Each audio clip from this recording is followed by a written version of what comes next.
नमस्कार, आप लोग कैसे हो। इस वीडियो में मैं योगी सीएम जो ठग लाइव है वो वीडियो दिखाना चाहता हूँ। और जो ओरिजिनल कंटेंट है चैनल डिस्क्रिप्शन में लिंक दे रहा हूँ, एक बार जाके चेकआउट कीजिएगा। इस चैनल में आपको ठग लाइव वीडियो मिलेगा, आपको अच्छा लगेगा। और मेरा जो वीडियो है अगर आपको अच्छा लगे तो लाइक शेयर एंड सब्सक्राइब कीजिएगा। मेरा इस चैनल में रिएक्शन वीडियो आपको मिलेगा जो मैं आपको शेयर कर रहा हूँ। तो देरी किस बात की, लेट्स प्ले। हर मुसीबत का सामना करने वाला एक शेर इस घर में पैदा हुआ है।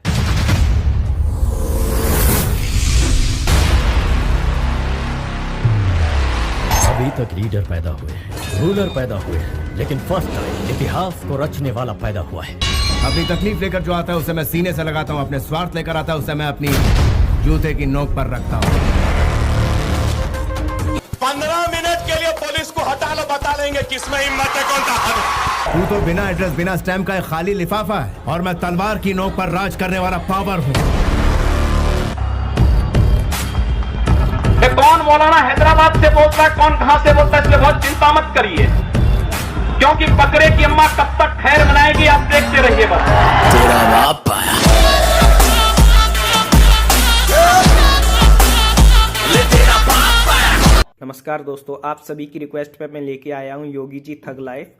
और ये ठग लाइव वीडियो अगर आपने 10 मिनट का देखा तो आप समझ जाएंगे कि इनसे बेहतर कोई नेता ही नहीं है आज की डेट में हिंदुस्तान में। 2017 में जब बीजेपी ने चुनाव जीता था तो बीजेपी के पास बड़े सारे विकल्प थे सीएम पद के लिए, लेकिन उन सारे विकल्पों में योगी जी का कहीं दूर दूर तक नाम नहीं था। और अगर आज की बात करूं तो योगी जी के अलावा बीजेपी के पास कोई विकल्प नहीं है, क्योंकि बहुत सारे नेता ये बोल रहे थे कि योगी जी के पास कोई प्रशासनिक अनुभव नहीं है, इन्होंने तो कभी ग्रुप की अध्यक्षता नहीं की, क्लास के मॉनिटर तक नहीं रहे, तो वो स्टेट क्या संभालेंगे। लेकिन उन्होंने जो संभाल के दिया है ना, और जो पिछवाड़े पे दिया है माफियाओं के, वो पूरा हिंदुस्तान के लिए एग्जाम्पल है। वीडियो दोस्तों एंड तक जरूर देखिए, क्योंकि एंड तक देखते देखते आप समझ जाएंगे कि योगी जी क्या हिंदुस्तान को बनाना चाहते हैं।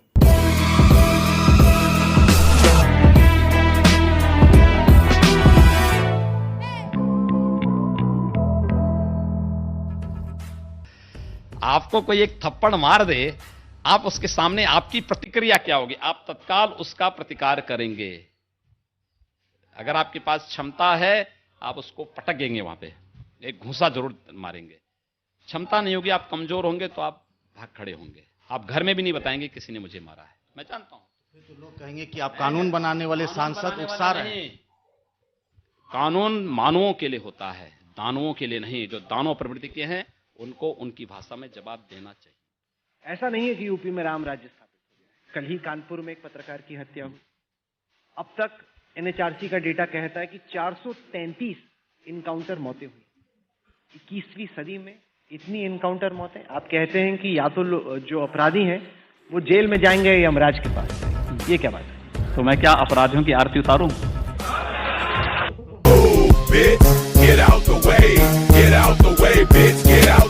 तो ये जो धमकी देते थे कि 370 समाप्त करोगे, खून की नदियां बहेंगी, हम कहते थे यार कुछ नहीं होने वाला। ये लोग कहते थे राम मंदिर के मुद्दे पर अगर फैसला हुआ खून की नदियां बहेंगी। मैं कहता था देखो भाई, कुछ एक मच्छर भी नहीं मरने वाला है, कुछ नहीं होगा। न्यायालय मेरिट के आधार पर फैसला करे, फैसले को लागू हम करेंगे। और किसी के माई के लाल पे हिम्मत है उत्तर प्रदेश में उपद्रव करके दिखा दे। वो करना चाहती ग्राइंड, मैं भी बैठा मस्ती में, खड़ी है बिहाइंड तो फिर आग लगी बस्ती में। Baby are you fine, sip करूं वाइन, कि तो इतनी हॉट है मैं क्रॉस करूं लाइन। वो करना चाहती ग्राइंड, मैं भी बैठा मस्ती में, खड़ी है बिहाइंड तो फिर। क्या आप कैमरे पे वंदे मातरम बोल सकते हैं? वो हम नहीं कह सकते, हमारे बड़े लोग ने मना किया है। टीवी में सुना था ये बोल नहीं सकते। और वंदे मातरम कह देगा तो वो चलेगा नहीं मुसलमान को, वो सर कटा सकता है लेकिन वो बात नहीं करेगा। कुछ आतंकी कुछ षड्यंत्र कर रहे थे, लेकिन आपने उनको यहीं पे पकड़ लिया। वैसे वे उत्तर प्रदेश में घुसते तो मैं उनको उत्तर प्रदेश की सीमा पे निपटा देता।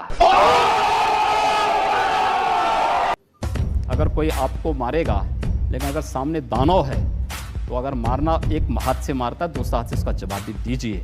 मैं एक सन्यासी हूँ। अगर हमें शास्त्र के अन्याय किसी के साथ न हो, लेकिन हम अन्याय सहेंगे भी नहीं। मैं हमेशा गुमनामी के अंधेरे में खोया रहता हूँ, लेकिन इंसाफ के लिए अपनी जान की परवाह ना करते हुए सबसे आगे खड़ा रहता हूँ। अगर दंगे होंगे, हिंदू मरेगा तो क्या मुसलमान सुरक्षित रह जाएगा? अगर एक तबका मरेगा तो दूसरा भी तो उसकी चपेट में आएगा। मुझे लगता है कि भारत का या उत्तर प्रदेश का कोई नागरिक ऐसा नहीं होगा कि जिसको जय श्री राम बोलने में कोई संकोच होता हो। सभी नागरिकों को आप जय श्री राम बोलने को कह रहे हैं? एकदम बोल सकता है। राम हमारे पूर्वज थे, और ये तो मैं नहीं बोल रहा हूँ। दुनिया का सबसे बड़ी आबादी का मुस्लिम राष्ट्र है इंडोनेशिया, और इंडोनेशिया अपना पूर्वज राम को मानता है, और हम भारत के लोग किस उसमें जी रहे हैं? अरे राम हमारे पूर्वज थे। हाँ, आँख बंद, नाक बंद, खोटा खोटा बात बंद, बनना है तो बाप बंद, छोटे थोड़ा श्राप बंद। 4 जन जब करेंगे तेरी बुराई, तब समझ जाना कि तू बेटा मचा रहा है तब भाई। उत्तर प्रदेश में अखबारों में आई कि एक शहीद के घर आप गए थे। आप पहुंचे, उसके पहले उसके घर में एसी लगा दिया, सोफे लगा दिए, टेबल लगा दी, कालीन लगा दिया। आप गए तो फिर वो सब हटा। देखिए, प्रशासन की ये गलती थी, प्रशासन को ये नहीं करना चाहिए था। मैं एक शहीद के प्रति सम्मान व्यक्त करने के लिए जा रहा हूं, और उस शहीद के प्रति सम्मान व्यक्त करने का मतलब उसके परिवार के लोगों के साथ, उनके दुख के साथ अपनी संवेदना जताने के लिए।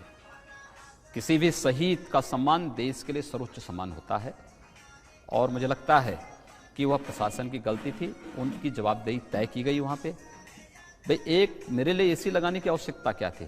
दूसरा, जब मैं वहां था तो मुझे तो पसीना वैसे आ रहे थे जैसे लोगों को और पसीने थे, क्योंकि वहां पर तो भयंकर गर्मी थी। नमस्कार सर, मेरा सवाल है आपसे। आपने होली मनाई, आपने दिवाली भी मनाई, पर आपसे जब पूछा गया कि क्या आप ईद भी मनाएंगे तो आपने मना कर दिया।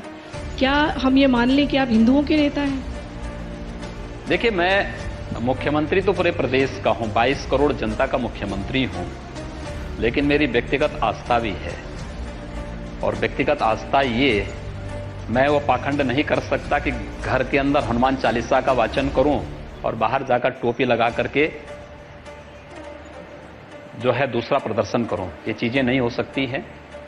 मेरी आस्था मेरे स्थान पर है, मैं उसका पालन कर रहा हूं, और मुझे हिंदू होने पर गर्व की अनुभूति भी होती है। ये जो पुलिस मुठभेड़ होती है, उसकी कभी आपने पूरी कहानी पढ़ी है कि एक आया, गोली चली, एक के पांव में गोली लग गई, दूसरे को अस्पताल में भर्ती कराया गया? सबकी कहानी मिलती जुलती लगती है कि नहीं आपको? देखिए, मुझे एक बात बताइए आप, क्या आपको ये लगता है कि जितने ये इनकाउंटर हुए सब फेक हैं? मैंने सबके बारे में नहीं, आपने कहा जो कहानी बनाने के बाद मैंने कहा 2-4 को छोड़ दे। तो मैं क्या कह रहा हूँ, 2-4 को बात नहीं कर रहा हूँ। हम लोग लगभग 1250 से अधिक इनकाउंटर हुए हैं। आप एक को भी प्रमाणित कर लें जो फेक हो। तेरा बाप तो आपका तरीका वही चलेगा, लॉ एंड ऑर्डर में, कानून में, गाड़ी यूं ही पलटेगी। देखिए, प्रदेश में 24 करोड़ जनता के सुरक्षा सम्मान के लिए कानून का राज कैसे स्थापित होगा, ये एजेंसियां तय करेंगी, और उसके अनुसार ही उसको आगे बढ़ाएंगे। क्या निर्देश है आपका उनको? गाड़ी पलटती है। देखिए, एक्सीडेंट हो सकता है, इसमें कौन दो रहा है? देखिए, इसमें कहीं कोई एक्सीडेंट किसी का भी हो सकता है। क्या बात कर रहे हैं? ये क्यों की बात नहीं? ये कौन सी बात है कि अपराधी गोली चलाएं और हम पुलिस वाले से कहें कि भाई तुम अपने हाथ बांधे रहो? मैंने ये नहीं और जब गोली चल जाए तो उसके बाद जो है तब जाके तुम गोली चलाना? मैंने ये नहीं। कौन सी बात हुई? अगर सामने से गोली चल रही है तो पुलिस को पूरा अधिकार है कि गोली का जवाब वो गोली से दे। गोरखपुर को हिंदुत्व की लेबोरेटरी बनाकर रख दिया है। आप अलीनगर का नाम आर्यनगर रख देते हैं, उर्दू बाजार का हिंदी बाजार। ये कहाँ जाके रुकेगा आपका? बिल्कुल होना चाहिए, क्यों नहीं होना चाहिए? अतीत के गौरव के साथ वर्तमान को जुड़ना चाहिए। अली से गोरखपुर का मतलब कहां से है? आर्यों से है। उस अतीत के गौरवशाली पलों के साथ अगर वर्तमान समाज जुड़ता है तो मुझे लगता है कि उसके सामने ढेर सारी संभावनाएं होंगी। हम किसी संकीर्ण दायरे में चलने के बजाय हाईवे पे चलें, और हाईवे पे चलने के एक रास्ता तैयार किया जा रहा है। आप पर छत्रीवाद का और पता नहीं कौन कौन से बात का इल्जाम लगाते हैं। जो हम लोग जातियों का तमगा लेके, कथित श्रेष्ठता लेकर घूमते रहते हैं, उससे मुक्त हो। वो डोम राजा का प्रसंग बताएं, कैसे घटा, क्या हुआ? देखिए, आपको मुझे लगता है कि जिसकी जितनी बुद्धि होगी उतना ही सोचेगा। तेरा बाप आया। सिर पे टोपी पहन देने से धर्म नहीं हो जाता है।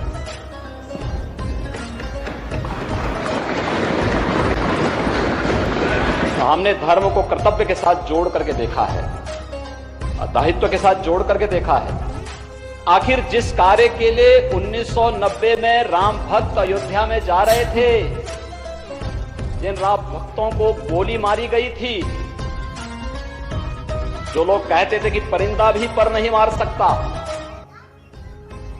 आखिर उन राम भक्तों की बात को देश के सर्वोच्च न्यायालय ने मोहर लगाई ना। आज आतंकवादियों को बिरयानी नहीं खिलाई जा रही है। ये बिरयानी खिलाने का शौक या तो कश्मीर के अंदर कांग्रेस को था, या फिर बिरयानी खिलाने का शौक शाहीन बाग जैसी घटना में केजरीवाल को है। हम कहना चाहते हैं, जिन्हें पाकिस्तान प्यारा है वे पाकिस्तान में जाएं।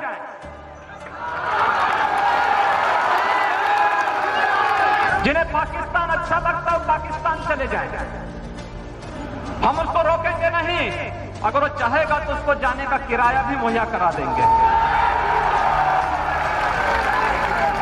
हम पूरी व्यवस्था कर देंगे। लेकिन ये नहीं हो सकता है कि भारत के अंदर रह करके पर्व और त्योहार के नाम पर इस देश की संविधान की व्यवस्था को, देश के संवैधानिक व्यवस्था को कोई चुनौती देने का कार्य करेगा तो चेतावनी हमें स्वीकार्य नहीं है।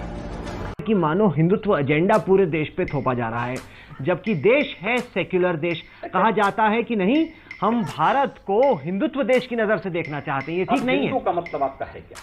भारत सेकुलर देश इसलिए है क्योंकि भारत हिंदू बहुसंख्यक है।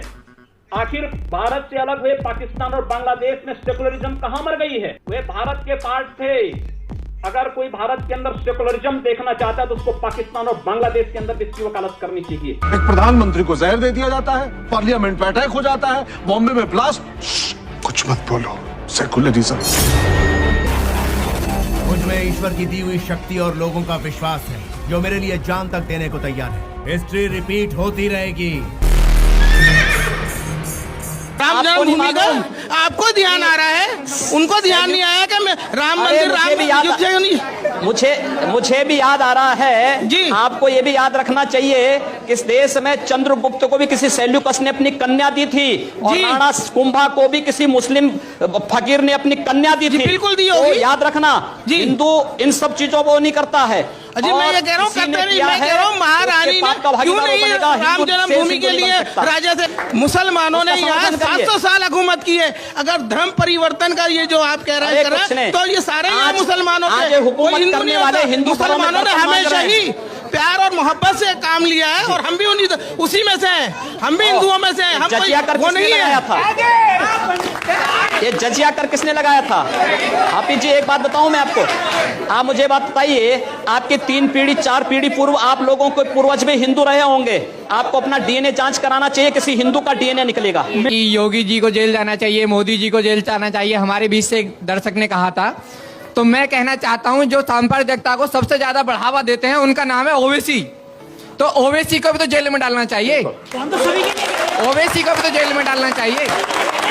आपको जो है इन्होंने जो बात कही है, मुझे लगता है कि इस प्रकार के जिहादी उन्मादियों का नाम ही लेना अपने आप में पाप है। इसलिए इन पापों का नाम मत लीजिए, जाने दीजिए, उसको छोड़ दीजिए। समझा देना उसको, सेंट्रल में हो या स्टेट में, रूलिंग में हो या ऑपोजिशन में, देश में हो या विदेश में, जुल्म के खिलाफ मुझे ही पाएगा। तो दोस्तों, ये वाला आपको वीडियो कैसा लगा मुझे कमेंट करके बता दीजिए, और बेस्ट पार्ट आपका क्या था ये भी कमेंट कर दीजिए। साथ के साथ दोस्तों से लाइक, सब्सक्राइब, शेयर करना मत भूलना। जय श्री राम। Thank you. आपको कैसा लगा है ये थग लाइव वीडियो? कौन सा पार्ट आपको अच्छा लगा है योगी चीफ मिनिस्टर का, वो कमेंट में बताइएगा। और अगर आपको अच्छा लगे तो लाइक एंड शेयर, सब्सक्राइब कीजिएगा। और ऐसा कोई चीफ मिनिस्टर अभी तक नहीं आया है जो योगी सीएम जैसा मिनिस्टर अभी इंडिया में है, तो उसका जो तरीका है चीफ मिनिस्टर का बहुत अलग है। और मुझे ये मालूम नहीं था जो इंडोनेशिया में ऐसा जो इस्लामिक देश है वहाँ पे राम का जो नारे लगाता है। Thank you.